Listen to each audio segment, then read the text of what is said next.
Hola! So let's talk about reversing IOKit drivers in order to find kernel bugs on OS X. As the nice introduction mentioned, my name is Patrick Wardle. I've worked for a variety of acronymed places. I'm currently the director of R&D at Synack. So Synack does crowdsourced vulnerability discovery with vetted security researchers. Basically, security researchers such as yourself sign up with Synack and then hack on our customers' web apps, mobile apps, IoT devices, or network endpoints to find vulnerabilities. And then any bugs you find will pay you out. Now, not to throw our customers under the bus, but their security really isn't often that good. So our researchers find a ton of vulnerabilities and end up making a lot of money. So if you're interested in doing some bug hunting, getting paid to find pretty easy vulnerabilities, check out synack.com, or we have a booth outside. All right, so what are we going to talk about today? Well, we're going to start by talking about why you need Ring-0 access when hacking Mac computers, and why IOKit is a good place to look for such vulnerabilities. Then I'm going to dive into IOKit, talk about what it is, and then talk about some Ring-0 bugs I found, specifically some in an IOKit driver. I'm going to briefly touch on how to exploit some of these vulnerabilities, and then end with some conclusions.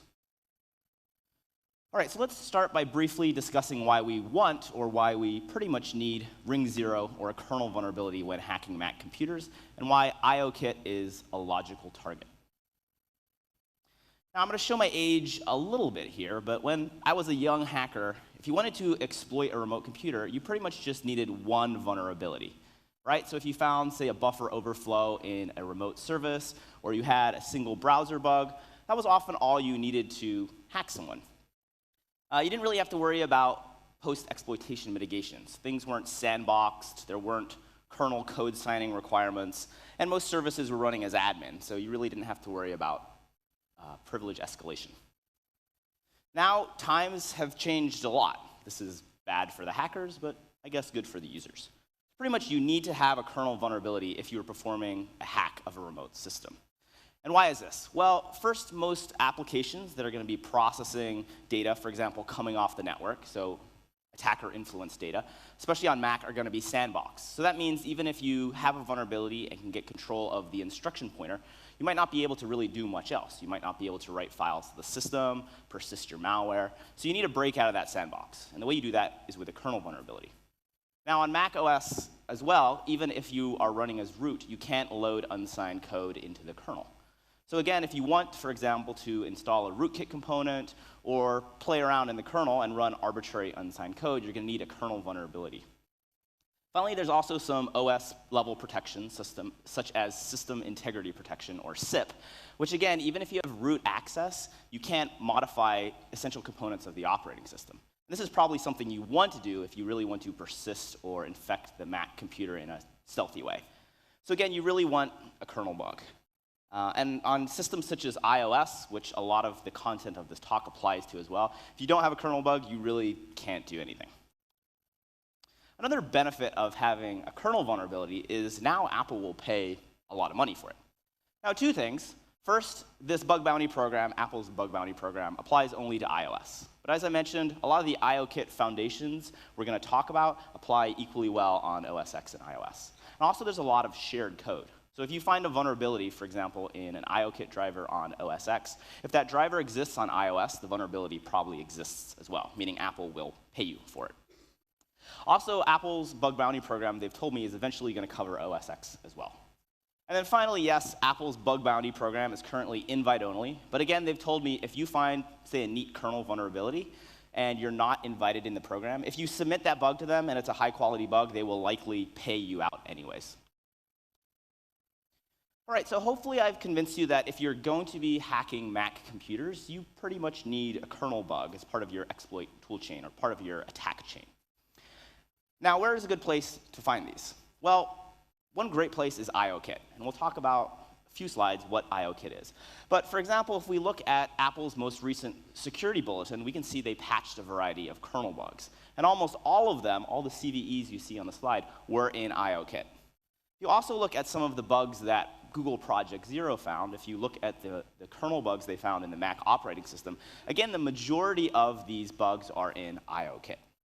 So basically, this shows us that IOKit is pretty buggy, and there is a ton of bugs to be found. Some already have been, but in my opinion, there's still a ton more. Okay, so let's dive into what is IOKit, right? We've been chatting about it, saying it's a good place to find bugs, but what is IOKit, right? So it's basically Apple's kernel device driver environment. It's based on an object-oriented programming model that uses a subset of C++. And this is actually rather nice because it allows you to create a device driver, and then you can inherit from base classes and get a lot of functionality for free. So say you're writing a keyboard driver for some custom keyboard you have. Now, since you can inherit from the base keyboard classes, you really don't have to implement a lot of functionality, basically just some code for your specific keyboard. Now, there's a lot of good resources. I mentioned some on the slide. So after the talk, if you want to learn more about IOKit driver and how to write device drivers, check out some of those resources.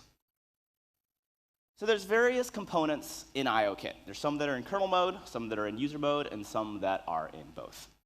So in kernel mode, you have the IOKit runtime, and then obviously IOKit kernel drivers. Now, IOKit kernel drivers often are created to talk to hardware, so keyboard, webcams, mice, and whatnot. But you can also just create a normal driver and use IOKit. So a lot of third parties do this. For example, you're writing a firewall, you need a component that runs in the kernel, you're probably going to write it in IOKit.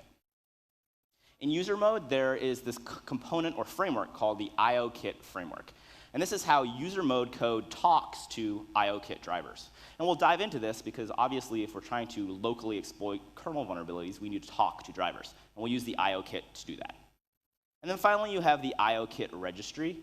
This is maintained in kernel mode, but accessible in both user and kernel mode. So what is this IOKit registry? First, it has no relation to the registry on Windows at all.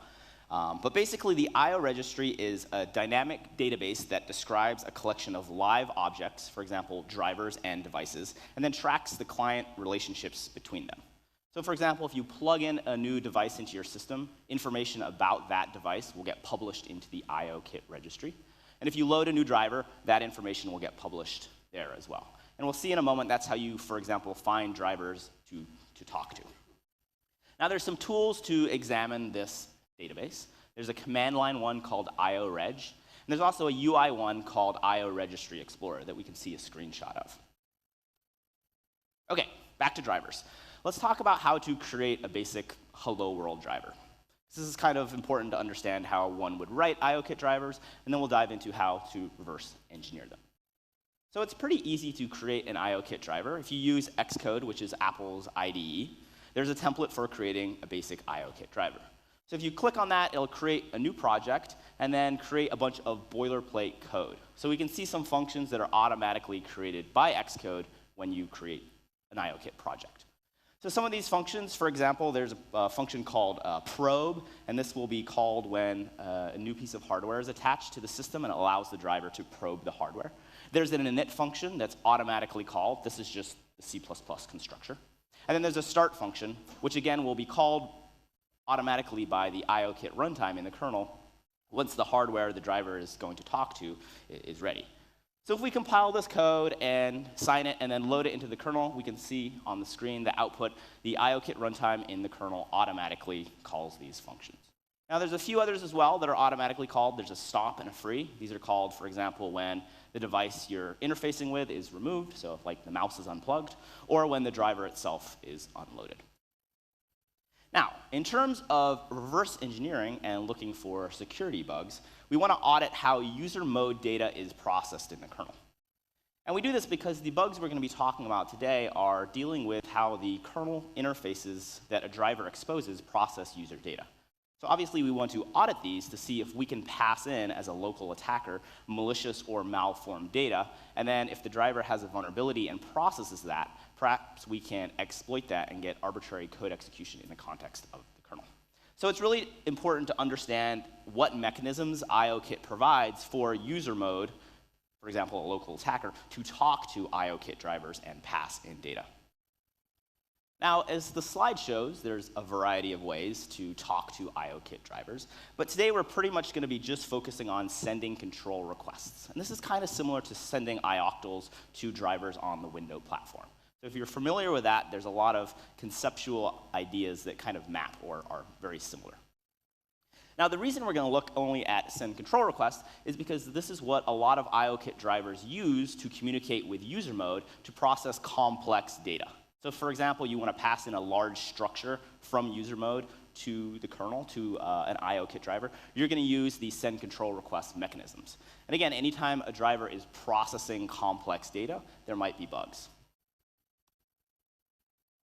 All right, so let's talk about how to connect to a driver. We're going to first look what happens when a user wants to connect to an IOKit driver, because obviously this is a precursor for sending methods. First, you have to connect to the driver, and then once you have this connection, you can start invoking its external methods to perhaps fuzz or send malicious data to it. So this is what happens in kernel mode, and then in a minute we'll look at what happens in user mode. Okay, so in the kernel, when the user wants to connect to a driver or a service, the IOKit runtime calls the driver's new user client method. What the new user client method does is instantiates a correct class, because an IOKit driver can have multiple classes. And then once it's instantiated that class, it invokes the class's initWithTask method. Now here, task means process. So the initWithTask method is a mechanism where a driver can verify a client. It can examine who's trying to talk to it from user mode. And it can say, for example, okay, I know you're an authorized client. You have a digital signature that I recognize. I will talk to you. Or it can say, no, you're just some random Python script. I'm not going to talk to you. Now, it's important to understand that this method is entirely optional. Drivers can just say, I will talk to anybody. But if they want to examine clients and authenticate or allow certain clients and block others, they can implement this initWithTask method. Okay, so let's assume the driver allows us to connect. Basically, the initWithTask method said, yes, you're cool. As a client, I will talk to you. So let's talk about how we invoke methods that the driver exposes. Again, these are the ones we're going to audit, and hopefully if we find a security vulnerability, we can then invoke and execute those to hopefully gain Ring-0 access. So how do we invoke methods on the driver? Well, the answer is we simply send a request. So let's look at a conceptual overview of this, and then we'll dive into some of the details. So the user at the bottom makes a request. They've already connected to the driver, and what they do is they send a selector. And a selector is simply an integer, simply an index into a function pointer array of the methods that the driver exposes. So what happens is the kernel gets this request, and the IOKit runtime routes this request to the driver that the user has connected to. And specifically, it calls the driver's external method. This function, which is going to be implemented in each IOKit driver, uses that selector, the index the user passed in, as I mentioned, to look up a function pointer in an array of function pointers. And this is called the dispatch method. So for example, if a driver exposes 3 methods and you want to call the first one, you just pass in a 0. The external method will look that up, go to index 0, pull out the correct function pointer, and then essentially execute it. Now, before the method is actually executed, the external method in the driver calls its super external method. Now, this is a base class. This is an IOKit class written by Apple. And what it does, and we'll see in a second the details of this, it validates the parameters that are passed in. And then once these checks pass, the super method is the one that actually invokes the method. So on the slide, you can see the request comes in, gets routed to the driver's external method. That pulls out the dispatch method based on the selector the user passes in. That gets routed up to the external method, which does some basic validations. And assuming those validations pass, it then calls the method that you as the user wanted to invoke. So here's some example code. This is a basic IOKit driver that exposes methods that can be invoked from user mode. So at the top of the slide, you can see the interface. This is how the driver describes the methods it exposes. So you can see there's an array of I/O external method dispatch structures. And we'll be talking about these a bunch. But basically, there is an I/O external method dispatch structure for each method that the driver exposes. And this describes the method and the argument that the driver exposes. So we can see in this array, there's 2 methods. There's one called sStartTimer and sDelayForTimer. And if we look again at the structure, we can see the first method takes no input or output arguments. But the second one takes a single input structure. Now, at the bottom of the slide, we can see this driver's external method, which again is invoked automatically when the user tries to invoke any methods. So either of these 2 methods. And what it does, again, is it checks to make sure that the selector, the index the user passed in, was valid. So if you pass in like an index of 20, it's going to say like, no, I'm not going to call that because that's an invalid function pointer index. Once the selector is validated to be a valid index, it then goes to its array of these exposed methods and grabs the one the user has requested based on that index. And then it calls the superclass's external method. So let's take a closer look at the IO external method dispatch structure. So as we mentioned, it describes a dispatch method. So there's one for each method that the driver exposes. So what it does, as we can see from the definition of the structure, is it has the address of the method that's going to be called, and then it contains information about the number or sizes of both the input and output parameters, and these are used for validation. So here's that base class external method. This is always called by drivers once they've extracted the dispatch method. And this, again, is Apple code, and we can see it's performing a variety of validations. Basically, it's validating that the request the user passes in matches to essentially the function definition of the dispatch method. So you can see it validates the args passed in by the user match what's in the dispatch method's IO external method dispatch structure. So for example, if a method takes a single input structure of size 20 hex, this code will validate to make sure that you passed in a structure and that the size you passed in describing the structure is 20 hex. So it's important to understand the function definitions of these methods, because if you're trying to fuzz or export those, or exploit those rather, if you don't conform to their definitions, this code is going to kick out an error and then not going to validate it. Now, assuming the validations succeed, we can see at the bottom it calls the dispatch method. Okay, back to user mode. Let's now look how user mode code can connect to a kernel driver. So first, you need the name of the driver. This is somewhat similar to Windows. When you want to connect to a Windows driver, you look for its symbolic name and then make a request. So once the driver is loaded, this information, its name, will be listed in the IO registry. Now, once you have that name, you call IO service matching, and then pass that to IO service get matching service. And that will give you a reference to the driver. And then once you have this reference, you call IO service open to connect and open to the driver. Okay, so now we have a connection to the driver from user mode. Let's talk about how in code we can invoke the dispatch methods, the methods that are exposed by the driver. So here's some client code which sends a control request with data to an IOKit driver. Specifically, it's going to invoke the sDelayWithTime method that we showed in the previous slide.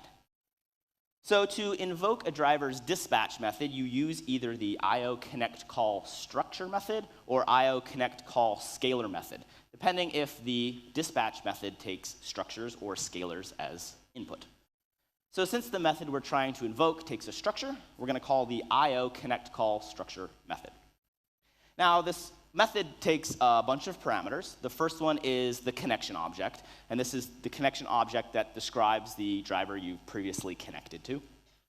The second argument is the selector. Again, this is the index of the function you're trying to invoke that the driver exposes. And then you pass in any arguments. So for example, this method takes a structure, so we have to pass in a structure so that the kernel will call this method. Okay, so this wraps up the brief discussion on IOKit. We talked about how to connect to a driver and then how to invoke requests, and how in the kernel, it takes that selector, looks up the dispatch method, and then ultimately invokes it. So hopefully we have a decent understanding of how IOKit works, and also how to talk to IOKit drivers and pass in data. So let's get to the more interesting part of the talk and talk about finding kernel bugs. So here we're going to focus on a third-party security product, specifically its kernel driver. And the goal here is to find an exploitable kernel bug, which will give us arbitrary code execution in Ring-0.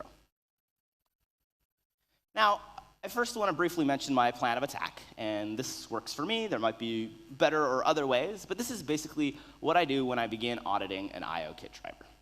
So the first thing is I find a driver to audit and just pick one, or if I've installed a new security product and want to analyze it, I find its IOKit driver. I then enumerate the methods, the dispatch methods. Again, these are the functions that we can invoke from user mode that may process user input, so they make likely targets for reverse engineering and exploitation. And then we start poking on these. We audit them, and perhaps we fuzz them. Now, there's been some pretty good talks about how to fuzz these exposed dispatch methods.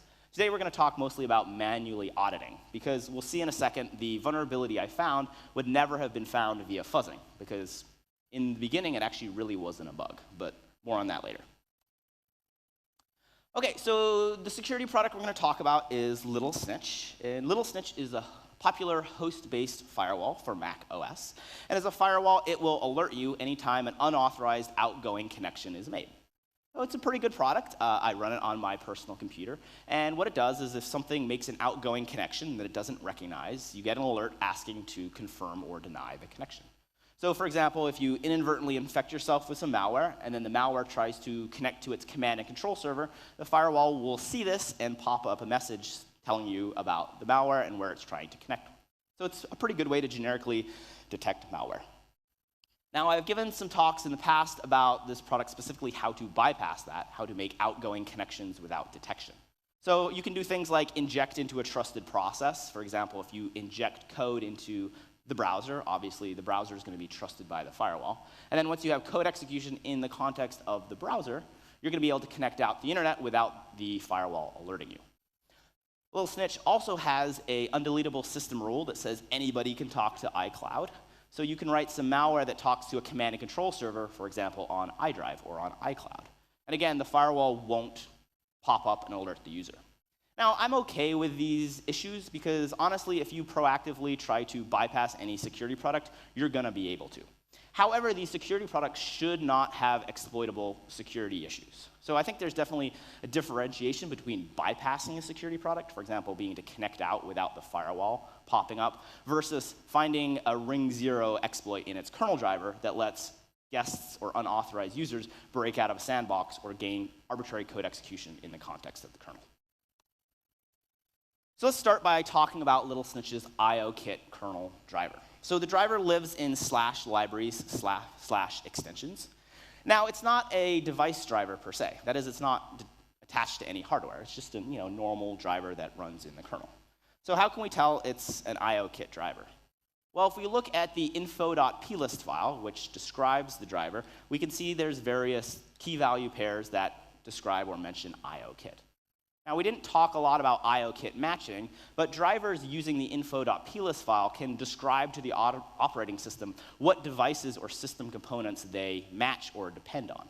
So for example, if you're a keyboard driver, you can say, I can talk to keyboards. So when a keyboard is plugged in, the operating system will automatically load you on demand and invoke your methods. So if we look at Little Snitch, we can see that it exposes, or in its info.plist file, has a key IO resource match, and the value of that is IO-BSD. What this does is it says, hey, operating system, when the BSD subsystem of the kernel is loaded, please load me as well. So this is simply how Little Snitch gets automatically loaded when the operating system starts, and also how it ensures that it gets loaded very early on during the boot process, which for a security tool is a good idea. All right, so we talked about connecting to an IOKit driver. Again, this is a prerequisite before you want to, or before you can invoke any of its exposed methods that you want to perhaps fuzz or exploit. So how do we connect to the Little Snitch kernel extension? Well, what we can do is we can decompile some of its user mode components. There is a daemon, there is an agent, there's a network monitor config tool. Again, some user mode components that talk to the Little Snitch IOKit driver. And we can see how they connect to the driver, and then we'll try to replicate that ourselves. So specifically, we can look for their calls to IO service get matching service and IO service open. Again, these are the IOKit framework calls you make from user mode when you want to connect to an IOKit driver. So if you look at how the user mode components do that, we can see they pass in a string @_obdev_lsnke. This is the name of the Little Snitch driver. We can confirm this by looking in the IO registry and looking for the entry of the Little Snitch driver. Anytime, again, a driver gets loaded into the kernel, it's going to have an entry in the IO registry. So if we dump the IO registry, we can see, yes, this is the name of the Little Snitch driver. So let's try to write some code to see if we can, as an arbitrary malicious client, connect to the LS or Little Snitch driver that's running in the kernel. So first we get the IO master port, then we look up the Little Snitch IO service, passing in that string @_obdev_lsnke. And then finally we create an a connection to the driver by calling IO service open. So if we execute this code, turns out we can connect to the little snitch driver. So this is awesome. This basically means that little snitch is doing no validations of the client and can allow any local code running in user mode to connect to its driver. Okay, so we can connect to little snitch. What dispatch methods can we invoke? So what we can do is we can disassemble the kernel driver, specifically the external method. And we can see then the methods it exposes.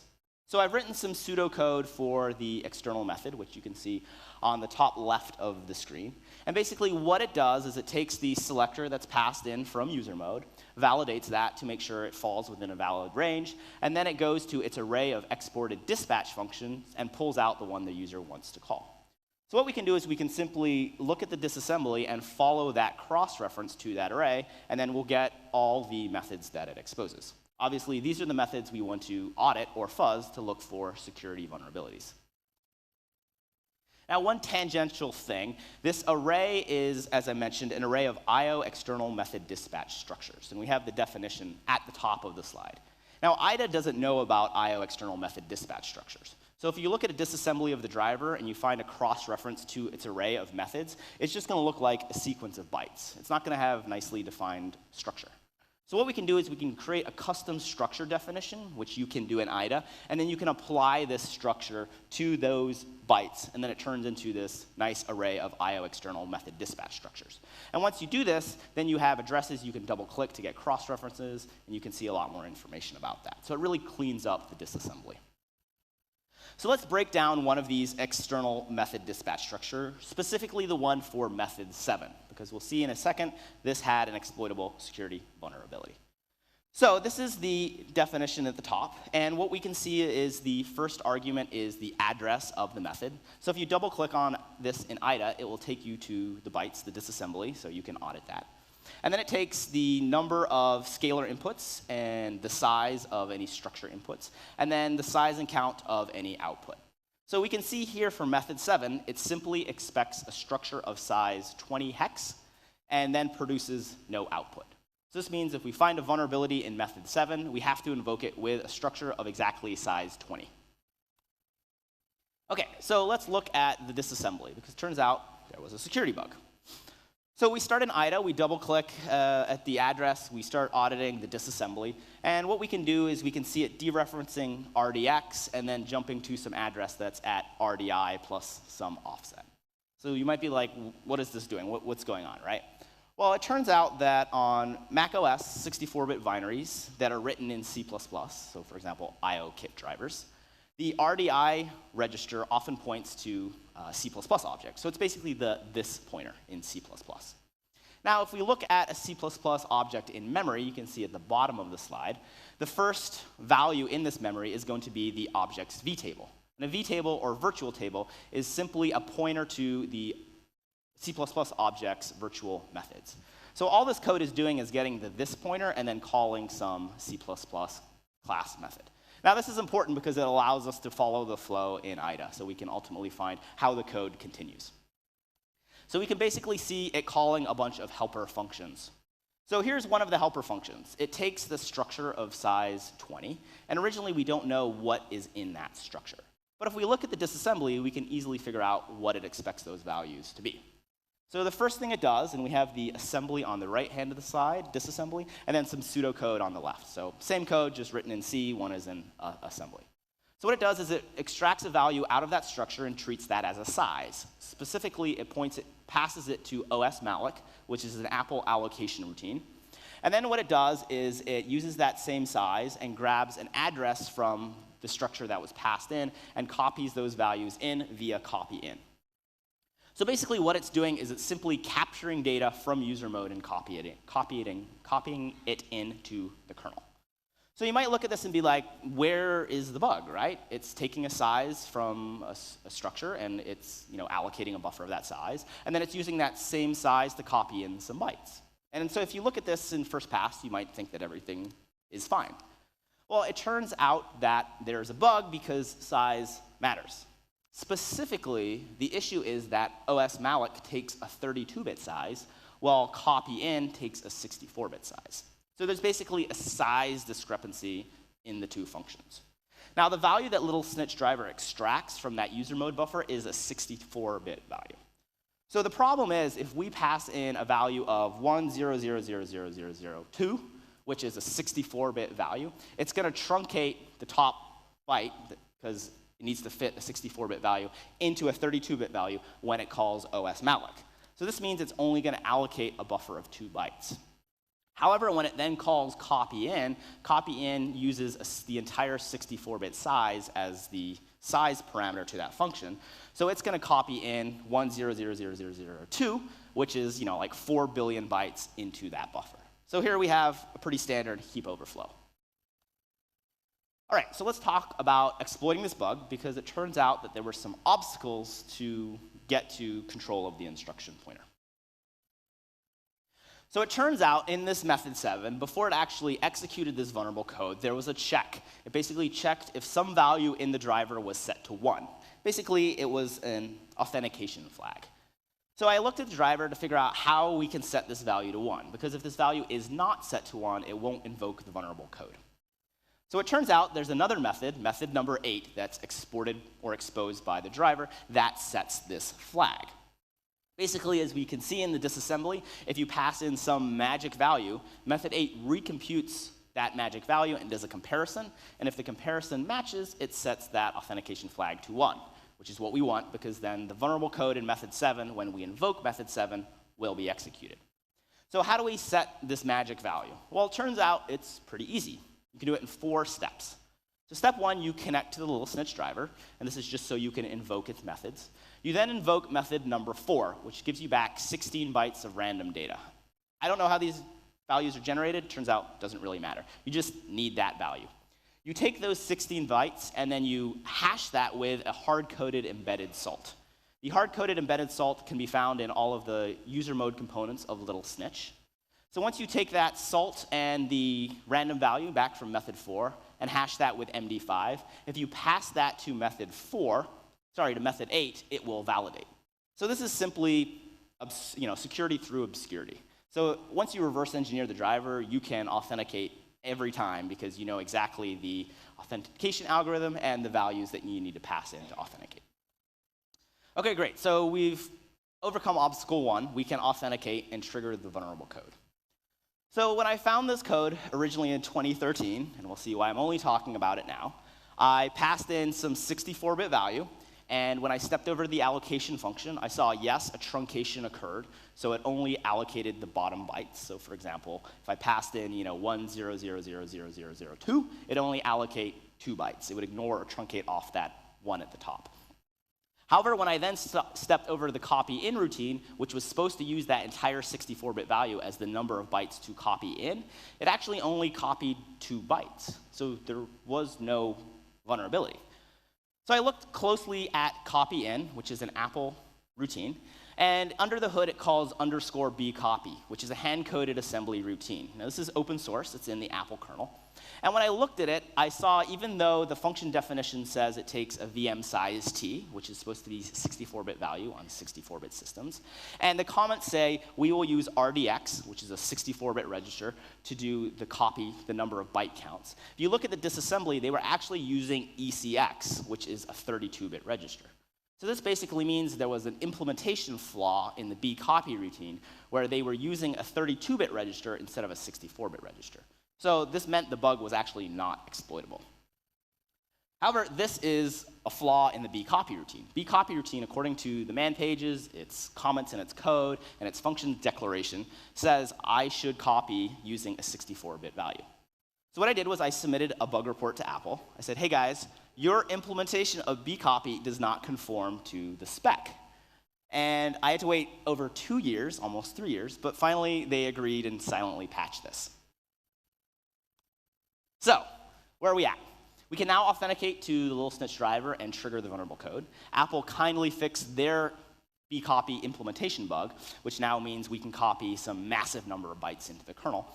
But the problem is now we have this wild kernel copy, right? So we can allocate a buffer of, say, 2 or 3 bytes, 4 or 5 bytes, but then it's going to use a full 64-bit value to copy as the size for the copy routine. So this means it's going to copy some 4 billion plus bytes. Obviously, this is going to trash the kernel heap and likely panic the box. So we have to figure out exactly how we can tame that copy. For example, if we allocate 2 bytes, we want to maybe only overflow by 3 or 4 or 5 to have a very tactical or weaponized overflow. So originally, you might not think that this was possible, but it turns out it is because bcopy is fault tolerant. So again, remember, bcopy is copying code from user mode into a kernel buffer. So it was written in a way that if it hits an unmapped page in user mode, it stops copying prematurely. Now, this is a good thing, because obviously if you pass in like an unmapped page, you don't want that to panic the kernel, right? So what we can do is we can simply allocate 2 user mode buffers, unmap the second one, and then pass in a pointer that's some small number of bytes before that unmapped page. So say 4 bytes. So what will happen then is copy in will start copying, and yes, it's going to try to copy 4 billion plus bytes, but as soon as it hits the unmapped page, it's going to prematurely stop copying. So this is perfect, because this means we can control the exact number of bytes that are copied into the kernel buffer because of this unmapping trick. Okay, so now we have a vanilla heap overflow, where we control 3 very important things. We control the size of the kernel buffer, so we can allocate a kernel buffer however big or small we want. And then we control the number of bytes that are copied into this buffer. Specifically, we can tactically overflow it and, for example, overwrite objects after it. And then we also control the values that get copied. Since this is all being read in from user mode, we can specify any bytes to be overwritten. So what we can do is we can perform a heap spray and groom the heap and overflow, for example, into an adjacent C++ object we own. So remember I said a C++ object in memory, the first instance or the first value in that chunk of memory is going to be the V table for the C++ object. So what we can do is we can overwrite that with any value we want. And then what happens is, since we own or control that C++ object, if we invoke any methods on that C++ object, it'll now be routed through the hijacked V table. So here's a screenshot from a kernel debugger, and I've blown it up a little bit bigger so you can see it. But basically what we can see at the bottom, we can see it's broken on a call instruction that's using RAX as the base register. And if we look at what RAX is, its value is 41, 41, 41, 41, 41, 41. So basically what we've done is we've overflowed the buffer that was allocated by the little snitch object into a C++ object that belongs to our user mode code, overwritten its V table, and then when we call a method, it's trying to call through and use RAX as the value for the V table, but we've just hijacked that. So essentially, we have gotten control of the instruction pointer, RIT, by hijacking a virtual function pointer table. Now, unfortunately, we don't have time to go into how to weaponize this bug, per se. Like, we have control of the instruction pointer, but like, where do you take it from then? But there's been a lot of really, really good talks that describe exactly how to do this, assuming you have such a bug, like the one we just described. So they talk about how to do that heap spraying. They talk about how to bypass kernel address randomization, how to bypass SMEP and SMAP, and then talk about some payloads. So if you're interested in kind of how to weaponize such a kernel heap overflow, check out these talks. Now, one interesting weaponization scenario, which shows kind of the value of such a bug, is that even though this is patched, and we'll talk about how the vendor patched it in a second, this bug is still useful. So remember on OS X, even if you have root, you can't load or run unsigned code in the context of the kernel, nor can you bypass system integrity protection. However, what you can do is you can still bring a copy of this driver, the old unpatched copy, and it's still signed, and Apple hasn't revoked its certificate. So this means you can load this driver, because again, it's still signed, and then you can trigger this exploit. So if you have access to a box and you want to get arbitrary code execution in the context of the kernel, just bring this driver with you, load it up, and then trigger this exploit, and then you get Ring-0 execution. So kind of a neat example of how this bug is still valuable, and how other bugs in signed kernel drivers can be valuable even once they're patched, as long as you have an old copy of the kernel driver and the driver's certificate has not been revoked. Okay, so let's wrap this up with some conclusions. So first, what did the vendor do? Well, the good thing is they fixed the bug pretty quickly. Specifically, instead of using a 64-bit value to pass through the allocation and copy routines, they now just extract a 32-bit value. And this is actually a good idea, because there's no reason they need to be copying 2 to the 31 bytes into the kernel, right? So they just, instead of using RDI, they just read out a 32-bit value, and you can see they put that in EDI, which is a 32-bit register. So that was good. They fixed the bug. Problem is they really downplayed this. For example, they didn't assign a CVE, and in the release notes, this kind of makes me laugh, but what they said is that they fixed a rare issue that could cause a kernel panic. This is not a rare issue. It was in all versions of Little Snitch. And it's not a kernel panic, right? It's an exploitable security kernel bug. So, that made me a little bothered. So when I talked about some of the details of this bug, I mentioned how I thought the vendor's response was somewhat inappropriate, especially considering that they're a security company. Because another thing is, in order to update Little Snitch, you have to reboot the system. So again, I mentioned I run it on my system. I got the upgrade message. I looked at the release notes, and it's like, we fixed some bugs. Let's fix the kernel crash. I'm in the middle of work. I'm not going to restart my system and upgrade right then. I might never upgrade. But if it said, hey, this included an exploitable security bug, I would have obviously upgraded, and hopefully other users would have as well. The good thing is, once we had some public discussions about this, the vendor really totally changed course and really improved their posture. So they went back and proactively updated the release notes, which is great. They gave me credit, which is always, nice. They recommended users update. So they pushed out an update in big red letters saying, hey, this fixes a security issue. Please update now. And then they actually reached out and emailed me and said, how can we improve this process? So as a security researcher, this is awesome, because one of my main goals is that end users are ultimately secure. And if I'm responsibly disclosing bugs to vendors, it's really nice to see them responsibly handle that and pass that information off to the user. So initially, their response wasn't ideal. I don't think they had any malice, per se. I think they just weren't used to security people reporting bugs, so they thought, hey, we just fixed the bug, that's all we need to do. But after talking to them, they really changed course, and now I really applaud their new approach. There's also some subsequent technical improvements that they implemented. Some of these are discussed in a blog that was written by OSX Reverser. And this is good because it kind of hardens the Little Snitch driver generically. So the first thing they do is they verify the client that connects to it. So remember, Little Snitch didn't do any client validation other than checking that you passed in some magic hash, which anyone could reverse engineer and pass in. So what they did is they implemented a client check. So remember, when you connect to an IOKit driver, in the kernel it calls the new user client method and then calls init with task. So what Little Snitch did is they implemented a helper function that's invoked from the init with task method, and what they do is they now validate the client binary. So the client binary that's trying to connect to the Little Snitch driver, they compute its hash on disk, so its binary hash, and check to make sure that matches a whitelist of hard-coded hashes in their driver. So this is how, for example, they let their user mode components talk to the kernel driver, but they don't allow anyone else to connect to the driver.